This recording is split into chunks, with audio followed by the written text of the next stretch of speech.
안녕하세요. 오늘의 예중예사, 예수로 죽고 예수로 사는 묵상 시작하겠습니다. 마태복음 26장 47절에서 56절 말씀입니다. 말씀하실 때에 12 중에 하나인 유다가 왔는데 대제사장들과 백성의 장로들에게서 파송된 큰 무리가 검과 몽치를 가지고 그와 함께 하였더라. 예수를 파는 자가 그들에게 군호를 짜 가로되 내가 입맞추는 자가 그이니 그를 잡으라 하였는지라. 곧 예수께 나와 납비여 안녕하시옵니까 하고 입을 맞추니 예수께서 가라사대 친구여 내가 무엇을 하려고 왔는지 행하라 하신대. 이에 저희가 나와 예수께 손을 대어 잡는지라. 예수와 함께 있던 자 중 하나가 손을 펴 검을 빼어 대제사장의 종을 쳐 그 귀를 떨어뜨리니 이에 예수께서 이르시되 내 검을 도로 집에 꽂으라. 검을 가지는 자는 다 검으로 망하느니라. 너는 내가 내 아버지께 구하여 지금 12영 더 되는 천사를 보내시게 할 수 없는 줄 아느냐. 내가 만일 그렇게 하면 이런 일이 있으리라 한 성경이 어떻게 이루어지리요 하시더라. 그때 예수께서 무리에게 말씀하시되 너희가 강도를 잡는 것 같이 검과 몽치를 가지고 나를 잡으러 나왔느냐. 내가 날마다 성전에 앉아 가르쳤으되 너희가 나를 잡지 아니하였도다. 그러나 이렇게 된 것은 다 선지자의 글을 이루려 함이니라 하시더라. 이에 제자들이 다 예수를 버리고 도망하니라. 아멘. 네, 여러분 죽음이라는 것과 또 부활이라는 것에 대해서 어떤 이미지를 여러분은 갖고 계신가요? 저는 사실 이 두 가지를 좀 생각해보고 또 어떻게 설명을 해야 될까 생각해봤을 때 뭐라고 설명을 해야 될지 잘 모르겠습니다. 여러 상황을 겪으면서 죽음을 마주했을 때 갖게 되었던 여러 가지 생각들과 감정들, 사실 말로 표현하기가 많이 어렵고요. 그리고 또 부활은 분명히 소망하는 것이지만 우리가 가진 상식에서 또 제가 경험했던 어떤 경험에서는 그 외에 그 경험 밖의 일이었고 상식 밖의 일이었기 때문에 좀 뜬구름 잡는 것 같은 그런 생각이 들기도 합니다. 하지만 분명한 것은 기독교 그리고 교회는 예수의 죽으심과 관계된 자들이 모인 곳이고 예수의 부활과 관련 있는 자들이 만들어온 또 만들어가는 신앙 공동체라는 점이죠. 예수님처럼 죽는 것도 우리 신앙의 지향점이고 예수님처럼 사는 것 역시 우리 믿음의 소망입니다. 예수의 죽음에 동참하며 우리의 자아도 죽어지고 예수의 부활에 참여하며 우리의 자아가 회복되는 그리스도인의 삶은 분명하게 주인이 바뀐 삶이죠. 예수님처럼 죽고 또 예수님처럼 사는 그 주인이 바뀐 삶의 시작점에서 절제라는 것을 함께 살펴보려 합니다. 성경에서 절제는 엥그레테이아로 기록이 되어져 있는데 그 의미를 보면 자신의 욕망이나 열정을 통제하며 어느 한계를 넘지 않도록 알맞게 조절하여 자신을 제어한다 라는 의미입니다. 무슨 일을 하든지 적당한 수준과 또 안전한 범위 안에서 행동하는 것의 중요성은 분명하죠. 하지만 사실 그걸 이렇게 곰곰이 생각을 해보면 쉬운 일은 아닌 것 같습니다.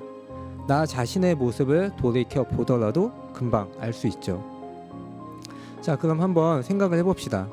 오늘 읽은 이 본문에서 예수님이 절제하지 않고 자신이 하나님의 아들이시기에 12영도 더 되는 천사를 구해서 로마 군병을 무찔러 버렸다면 이후의 이야기들은 어떻게 흘러갔을지 한번 생각해 보셨으면 해요. 아마 예수님은 이스라엘의 히어로가 됐을 겁니다. 엄청난 분이 됐을 거예요. 하지만 적어도 54절의 말씀처럼 성경의 그 기자가 기록할 수는 없었을 겁니다. 없었을 것이에요. 사도 바울 역시 빌립보서를 적으면서 그는 근본에 하나님의 본체시나 하나님과 동등됨을 취할 것으로 여기지 아니하시고 하면서 예수님의 겸손에 대해서 또 그의 절제하심에 대해서 기록하지 못했을 것입니다. 그리고 더 나아가서 그저 예수님의 이야기를 들으면서 사람들은 이렇게 생각했을 거예요.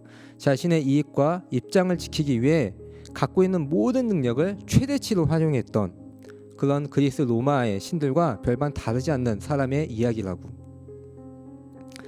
예수님이 절제하신 상황은 성경 곳곳에 기록이 되어져 있습니다. 우리는 성경에서 하나님의 뜻, 즉 약속된 말씀이라는 기준 안에서 자신을 절제하고 행동하셨던 그 예수님의 모습을 통해서 겸손의 왕의 모습이 어떠한 모습이었는지 확인을 합니다. 그리고 그러한 확인들을 통하여서 우리가 어떤 자세를 가지고 세상에서 그리스도인으로 살아가야 할지를 알게 되죠. 40일 광야에서 시험 받으실 때 기록된 말씀의 기준을 두셨던 예수님, 마태복음 4장에 나오는 이야기죠. 특별한 표적을 구하는 사람들에게 엄청난 일을 보여주기보다는 하나님이 행하신 일들을 언급하셨던 것, 마태복음 16장에 나오는 이야기입니다. 예수님이 잡히시던 그날에도 말씀대로 모든 것을 이루시고자 아무 일도 하지 않으셨고 자신을 절제하셨던 그 모습은 마태복음 26장에 나오는 이야기죠. 예수님의 주인은 예수님 자신이 아니라 하나님이셨습니다. 그럼 우리의 주인은 누구일까요?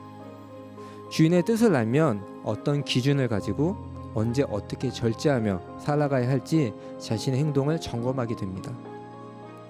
우리 모두 주님보다 앞서지 않고 겸손히 기다리며 예수님이 걸어가셨던 그 길을 걸어가는 시베이 대학 청년부가 되기를 기도합니다.